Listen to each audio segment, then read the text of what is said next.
Un iscritto al canale mi ha chiesto di realizzare un semaforo con un semplice NE555 e un CD4017, quindi un semplice circuito elettronico, un'elettronica classica, quindi senza nessun Arduino, e è un semplice progetto ottimo per capire sia i temporizzatori che i contatori. Questo circuito è diviso in due parti, adesso andiamo a vedere e l'andremo a realizzare su una breadboard in modo dettagliato, così da capire esattamente come collegarlo. Ok, andiamo a vedere come fare. Questo è il circuito, è diviso in due parti principali. Allora, la prima parte è il nostro NE555 che si trova qui. Questo integrato serve a generare degli impulsi, cioè una specie di battito continuo, come un orologio elettronico. La velocità di questi impulsi non è fissa perché dipende da questi componenti, queste resistenze, trimmer e condensatore. Infatti, girando il trimmer possiamo rendere il semaforo più veloce oppure più lento. Gli impulsi generati dal nostro NE555 escono e vanno al secondo integrato sul pin 14 del CD4017. Il CD4017 è un contatore. Questo significa che quando riceve un impulso dal 555 attiva un'uscita diversa. In pratica funziona a passi. Il primo impulso, una uscita, secondo impulso, seconda uscita, terzo impulso, un'altra uscita. Noi usiamo queste uscite per comandare i diodi LED. Qui abbiamo il LED verde, il LED giallo e il LED rosso. Per fare in modo che alcuni colori restino accesi per più tempo, ho usato questi diodi in 1N4148. I diodi servono per unire più uscite del CD4017 senza metterle direttamente insieme. Così, per esempio, posso far accendere il verde per più passi consecutivi, poi il giallo, il passo, e poi il rosso come il verde. La sequenza di questo semaforo è verde, rosso, verde, giallo, scusate, e rosso. Verde 3 passi, un passo il giallo, 3 passi il rosso. Quindi il circuito lavora in automatico, il 555 crea il tempo, il CD4017 conta i passi e i diodi distribuiscono questi passi ai LED 41-48. Nel circuito ci sono anche questi condensatori da 100 nanofarad, uno sul nostro 555, uno sul nostro 4017, che servono a stabilizzare il funzionamento e a ridurre i disturbi. In poche parole, questo circuito dimostra come si può realizzare un semplice semaforo automatico senza utilizzare Arduino, ma solo elettronica classica. Ok, prendiamo i nostri componenti e andiamo a realizzare il tutto su una breadboard. Ho messo l'NE555 sulla breadboard e andiamo a realizzare la prima parte, quindi il temporizzatore. Vediamo 8 piedini, qua troviamo un segno, questo è il pin 1, 2, 3, 4, poi troviamo il 5, 6, 7 e 8. Come da schema portiamo il pin 8 al positivo, portiamo anche il pin 4 al positivo, uso 2 jumper, quindi 8 e 4 vanno sul ramo positivo dei 9 volt, dove collegheremo o l'alimentatore o una batteria. Prendiamo una resistenza da 10K marrone, nero, arancione e lo andiamo a mettere tra il pin 7 e il positivo, quindi positivo,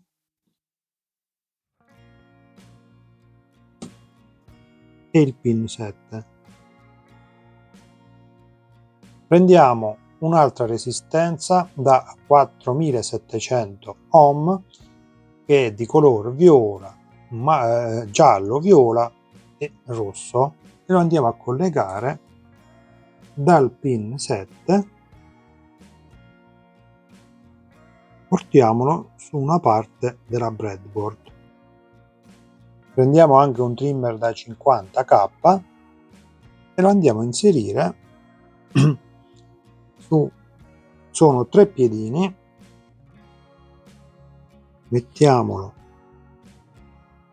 così, quindi una parte, un piedino laterale va alla resistenza da 4700 come da schema.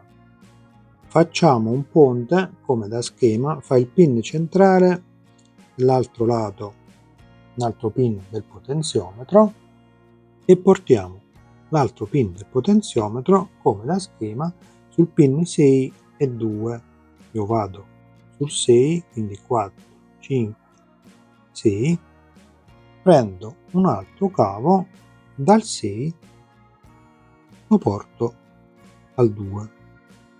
Prendiamo anche il condensatore da 22 microfarad, io ho questo da 63 volt ma uno da 16 volt può bastare, e mettiamo il terminale più lungo, quindi positivo, sul piedini 2 e 6, il terzo piedino del potenziometro come da schema, e la parte negativa, infatti c'è scritto meno sul condensatore, al GND.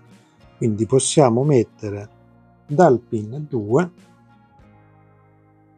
al negativo. Uso il negativo anche sotto della breadboard. Colleghiamo anche il pin 1 del nostro 55 al negativo. Prendiamo un condensatore da 10 nanofarad, io ho questo con la sigla 103, e lo andiamo a portare dal pin 5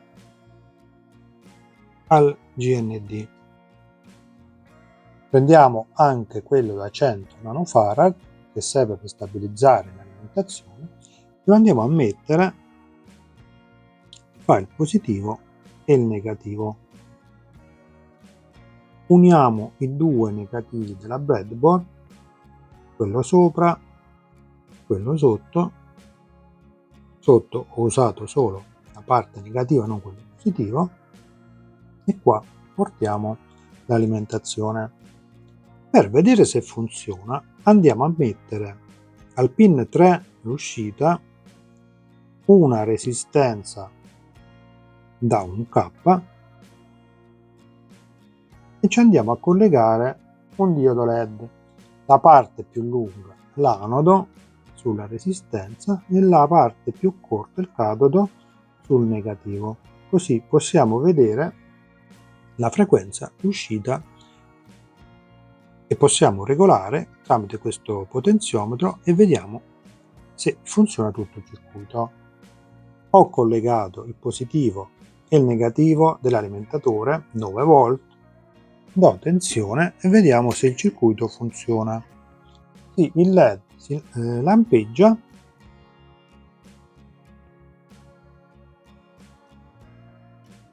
quindi possiamo regolarlo con il nostro potenziometro. Adesso è al minimo, aumentiamo, dovrebbe aumentare il lampeggio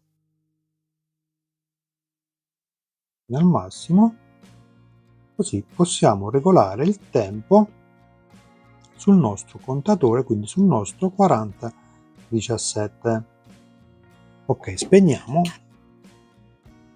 togliamo il LED resistenza e andiamo a realizzare il secondo stadio con il CD 4017.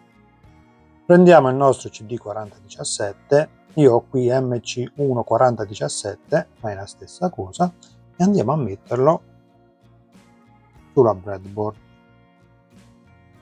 Mettiamolo qui,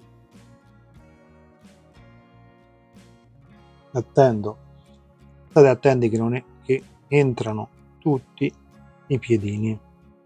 Andiamo a collegare il pin 16, l'alimentazione positiva, colleghiamo anche il pin 8 al negativo, portiamo anche il pin 13 al negativo, quindi 16, 15, 14, 13.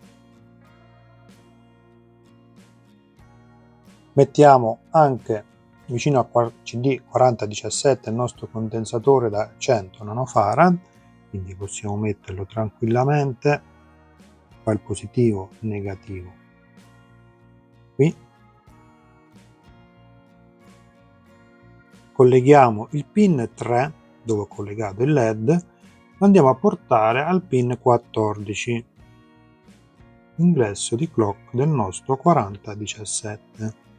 Il pin 15, quindi il nostro reset, lo andiamo a portare al pin 6, 1, 2, 3, 4, 5, 6. Adesso dobbiamo montare i 6 diodi 1N4148. Possiamo vedere una barra nera. Quella barra nera è il catodo che va verso la resistenza, poi il diodo LED. L'altra parte dove non c'è nulla va sui pin del nostro CD4017. Ho messo i diodi, ve lo faccio vedere più da vicino, sposto, ho collegato i pin 3, 2 e 4, l'anodo dei 1N4148, il catodo li ho messi sulla stessa parte della breadboard dove andremo a collegare la resistenza e il diodo verde e il diodo LED verde. Possiamo inserirlo, quindi mettiamo la resistenza da 1K, prendiamo il nostro diodo LED verde, l'anodo è più lungo e il catodo è più corto, va al negativo. Quindi prendiamo l'anodo più lungo e più corto, il catodo al negativo. Vi faccio notare che questa parte della breadboard è separata, quindi questo negativo è separato da quest'altro negativo. Quindi vado a mettere un pezzo di cavo così da renderlo tutto uguale. Vado a collegare anche il giallo senza diodo di 1N48, quindi vado a mettere sul pin 7 la resistenza da 1K, se riesco a metterlo, porto qui e qua vado a mettere il giallo, quindi la parte l'anodo sulla resistenza e il catodo sul negativo. Abbiamo fatto già verde e giallo, non ci rimane altro che il rosso. Ho messo anche gli altri diodi 1N4148, sposto così si vede meglio, ho messo sul pin 10, 1 e 5 l'anodo, il catodo va sulla stessa barra della breadboard. Qui andiamo a montare la resistenza, portiamola giù da 1K, prendiamo il nostro diodo LED rosso, l'anodo sulla resistenza, il catodo al negativo. Questo è tutto il circuito. Andiamo a vedere, diamo alimentazione e vediamo se funziona.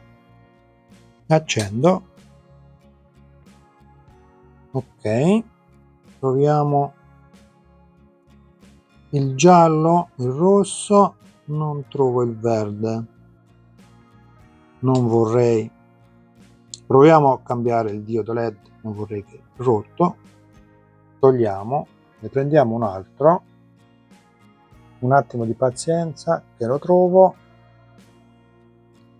eccolo qui, andiamo a cambiarlo, vediamo se funziona. Sì, si è acceso, quindi era il diodo LED, non era buono. Troviamo verde, giallo e rosso. Adesso spostandoci sul trimmer possiamo decidere il tempo. Se aumento va veloce, diminuisco, vediamo che impiega più tempo. Mettiamo il massimo, rosso, verde, aspettate che zoom, così si vede meglio, rosso, verde, giallo, rosso. Sì, funziona. Ok, spero che questo video possa essere d'aiuto a qualcuno. Bene o male ho cercato di farvi vedere tutti i passaggi per montare tutto il circuito sulla breadboard. Funziona, il semaforo funziona perfettamente. E niente, se il video vi è piaciuto lasciate un like, vi ricordo di iscrivervi al canale e ci vediamo alla prossima.